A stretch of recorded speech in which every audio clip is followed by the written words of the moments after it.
Welcome back to the deep dive. We are jumping right in today because the file we're opening is, honestly, it's going to make a lot of people uncomfortable. Oh, yeah. It definitely is. But before we touch the third rail here, I do have a quick request. If you value these deep dives, where we don't shy away from the difficult or suppressed topics, please hit that like button and subscribe to the channel right now. Right. We really need to fight the algorithm to get this information out. Exactly. Your interaction is the only way we do that. And the algorithm is definitely not going to like today's topic. Not at all. No. So today we're conducting what the author calls an autopsy of modern society. We're looking at a very controversial and incisive new ebook. It's titled Feminist Hell, STDs, Abortion's the Pill, Antidepressants, Divorce, and Unhappiness. Wait, the title. It is. It's by Conrad Riker. And look, if you are a man who feels like the modern world is increasingly hostile to your very existence, Riker wrote this specifically for you. He absolutely did. Riker frames this book not as a critique of a living system, but as a literal coroner's report. Right. He's arguing that the social contract has been completely broken, the institutions have been captured, and the feminist experiment has basically died on the operating table. It is a really heavy read, but it is fascinating. And just, if you want to verify the data we're about to cover, and there is a mountain of data in here. So much data. Yeah, the ebook is available right now on Amazon, Kindle, and Google Playbooks. I actually highly recommend you grab a copy to follow along. Riker brings the receipts, and honestly, we can only cover so much in one deep dive. So the central thesis here is that feminism promised liberation, but it actually delivered two specific things. Misery for women in the form of medication and loneliness, and total disenfranchisement for men. Yeah, so we're going to walk through the collapse of the female psyche, the financial incentives of the divorce industry, the Marxist capture of our institutions, and finally what he calls the male exodus. Let's start with that first pillar, the broken promise. Right. We've been told for 50 years that having it all was the ultimate key to female happiness. And Riker looks at the data and just says, objection. He calls it the paradox of liberation. The whole narrative was that if you remove traditional constraints like motherhood, marriage, dependency on the man, that women would flourish. Exactly. Yeah. But Riker points to this massive longitudinal study out of Denmark. This isn't a small sample size either. No, it involved over 1 million women. And the study found a direct causal link between hormonal contraception and depression. Over 1 million women. That is huge. Yeah. And the book points out that this isn't just about feeling a little down sometimes. The stats on pharmaceutical intervention are just staggering. They really are. Riker notes that antidepressant use among women is currently sitting at 17.7%, which is roughly double the rate for men. Double. Riker's argument here is that we're essentially medicating an entire gender just to help them cope with their freedom. Wow. He paints this very bleak picture of a woman who is told to prioritize the corporate ladder over her biology. So she chases the career, she delays having a family, and then suddenly at 35, she finds herself alone in a cubicle relying on SSRIs just to get through the day. Because the void left by rejecting family life is basically being filled with pharmaceuticals. Precisely. And speaking of pharmaceuticals, we have to drill down into the chapter on the pill. Riker uses a term that I think is going to stop a lot of readers in their tracks. He calls it chemical castration. Yes. Now that is very aggressive language. What is the biological argument he's making there? It is aggressive, but he backs it up with endocrinology. The pill works by suppressing ovulation. It essentially tricks the body into thinking it's already pregnant or in a non-fertile state. Right. Riker argues that this doesn't just stop a baby from forming it fundamentally alters the female operating system, it flattens the libido, it changes mood regulation, and this is the really wild part, it alters mate selection. This is the science regarding the MHC, right? The major histocompatibility complex. That's the one. There is significant research suggesting that women naturally select mates with different immune systems to ensure healthy offspring. It's pheromonal. Exactly, it's pheromonal. But when a woman is on the pill, that mechanism is jammed. Riker argues that women on the pill often choose men who are genetically similar to them, or men who are less masculine because their hormonal radar is completely broken. So the implication is that we have millions of marriages formed under a chemical influence, basically. Yes. And if the woman comes off the pill later to have kids, she might suddenly wake up and find she's not even attracted to her husband anymore. That is precisely the bait-and-switch scenario Riker describes, and he traces this all the way back to the history of the pill's creation. John Rock, right? Yeah, John Rock, one of the creators, he didn't envision this as a permanent lifestyle accessory.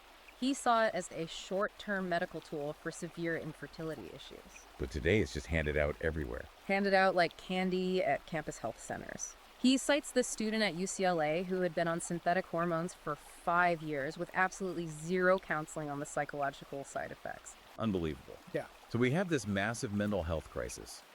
But Riker also goes hard on the physical consequences of the free love culture. The stat that really jumped out at me from the book was that 33% of women now carry an STD.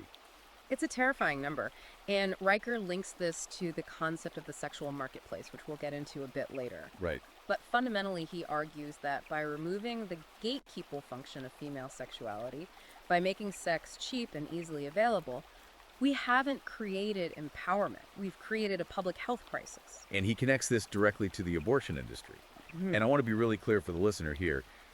Riker isn't arguing this from a religious or moral perspective.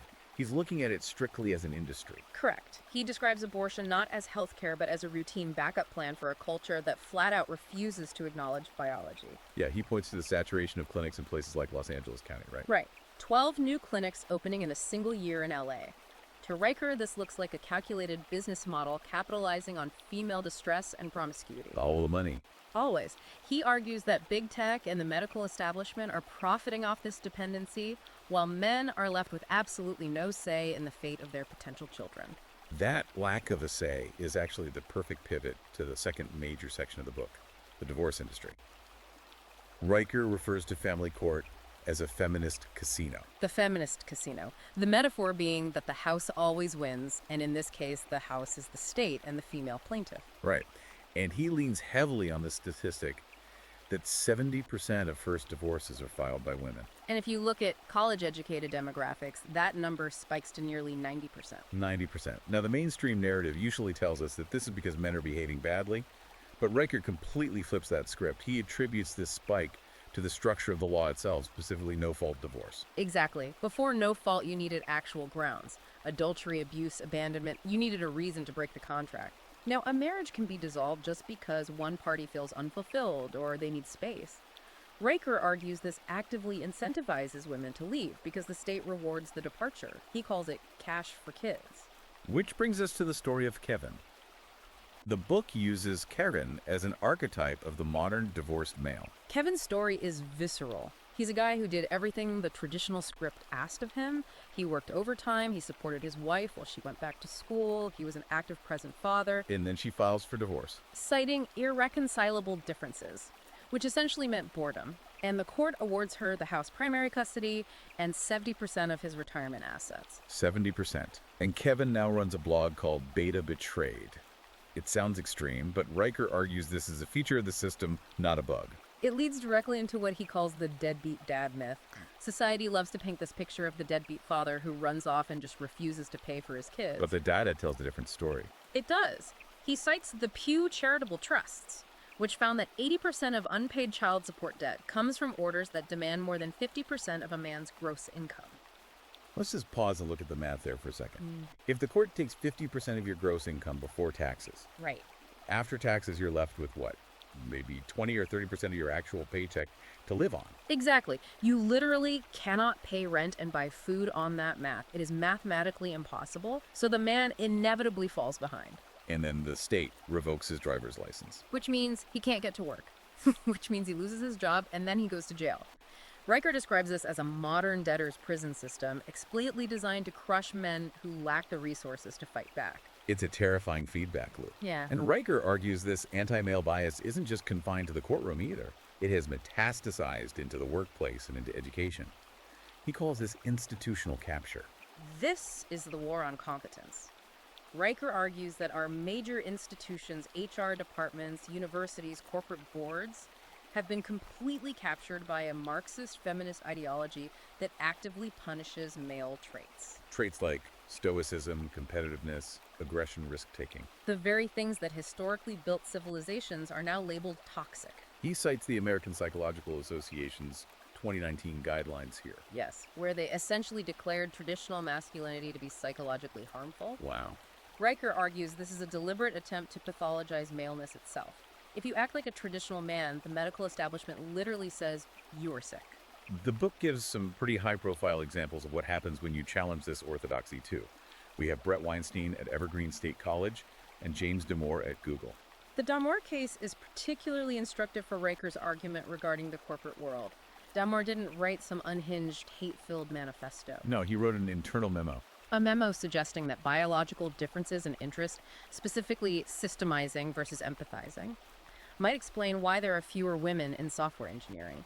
And he used scientific data to back it up. And for citing peer-reviewed data, he was fired. Fired and globally branded a bigot.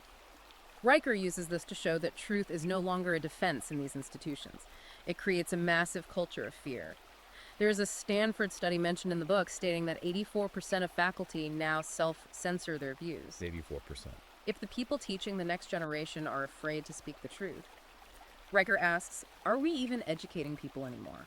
Or are we just indoctrinating them? He also talks about the sheer economic cost of this diversity push. We aren't just hurting feelings here, we're hurting the bottom line. He brings up the case of Norway. Right, the diversity tax. Norway legally mandated 50% female representation on corporate boards. Riker cites data showing this resulted in a 12% drop in profitability for those firms. 12% is massive for a corporation. It's huge.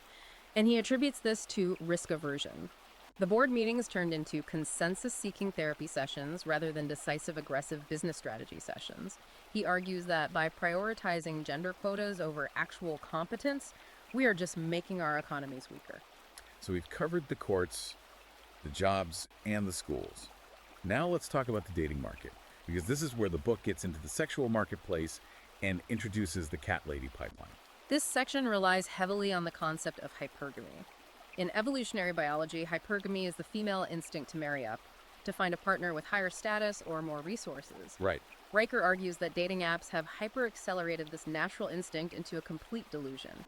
He cites the 80-20 rule, or in some markets the 90-10 rule, which suggests that on apps like Tinder, the vast majority of women are competing for the top tiny percentage of men. Effectively meaning average men, guys with steady jobs and good values, are practically invisible. They get zero matches. Riker blames social media influencers like Luxury Lover for normalizing this idea that our relationship is just a transaction for designer bags and free trips to Dubai. It totally distorts the expectations. Making average women actually believe they are entitled to a top 1% man. And when that top 1% man inevitably doesn't settle down with them. That leads to what he calls the barren elite. Riker tells the story of Emily R. She's a Yale graduate, a partner at McKinsey. She did everything the feminist career path told her to do. The girl boss route. Exactly.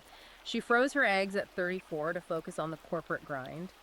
But now she's 45, she's single, and the book implies she is deeply unhappy. She priced herself completely out of the market. Right, because men of her status are looking for younger women to start families with. They aren't looking for a 45-year-old CEO who wants to debate politics at dinner. Exactly. And that brings us to the cats. I know it sounds like an internet meme, but Riker treats it as a very serious sociological phenomenon. He really does.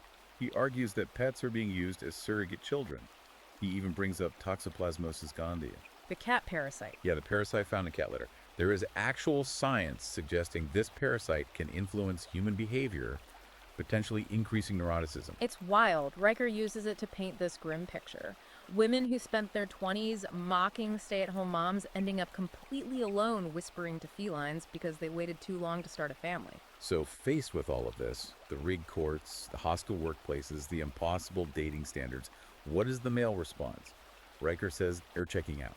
The male exodus. It's the logical application of game theory. If the game is rigged, the only winning move is to not play. He profiles David in Montana. David was a highly successful software engineer making 6 figures. And he just walked away? He quit, bought land, and vanished into the woods. No phone, no Wi-Fi, no women.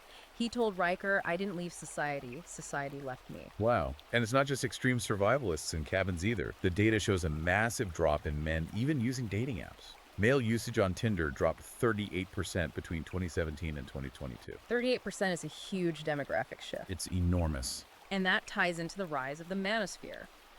Riker documents the explosive growth of Reddit and Telegram groups dedicated to male issues. We're talking 200 to 300% growth. And these aren't just complaint forums. No, they are strategy sessions. They discuss things like the no contact rule.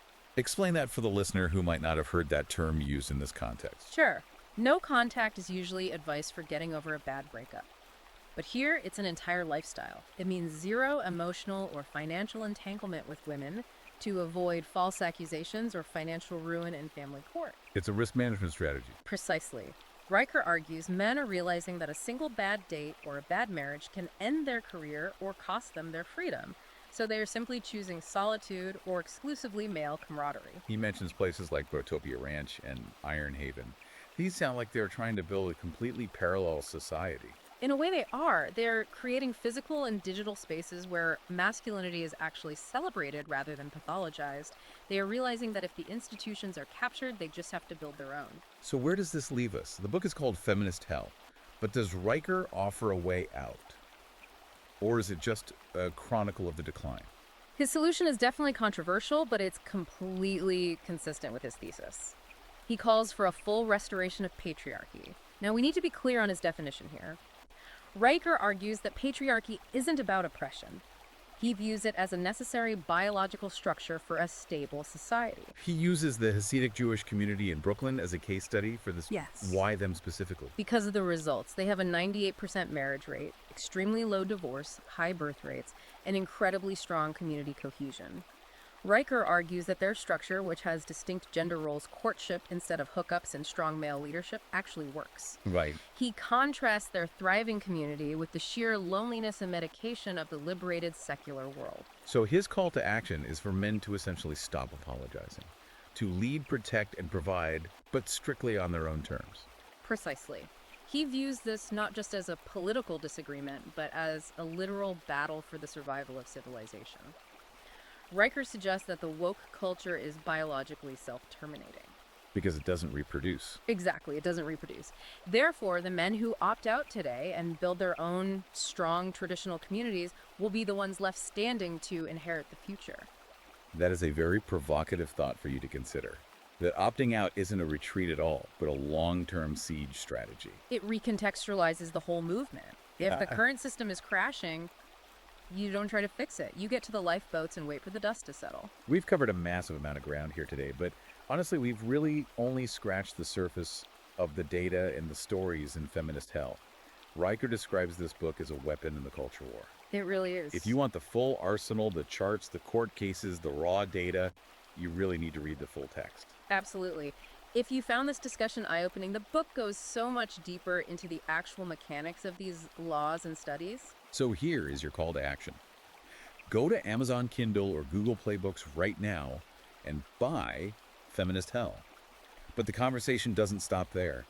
Riker mentions that his real-time analysis of the news applying this exact lens to current events happens over on his Substack. That's where he breaks down the day-to-day shifts and offers what he calls real solutions. So go over to Substack and follow @Conrad Riker. And finally, a quick reminder for you, our listeners. If you enjoyed this deep dive into the hard truths, please like this video and subscribe to our channel right now. And if you read the book, go leave a 5-star review. Riker explicitly asks for that to help fight the algorithm and get this message out to the men who really need to hear it. Thanks for listening, and we'll see you on the next deep dive.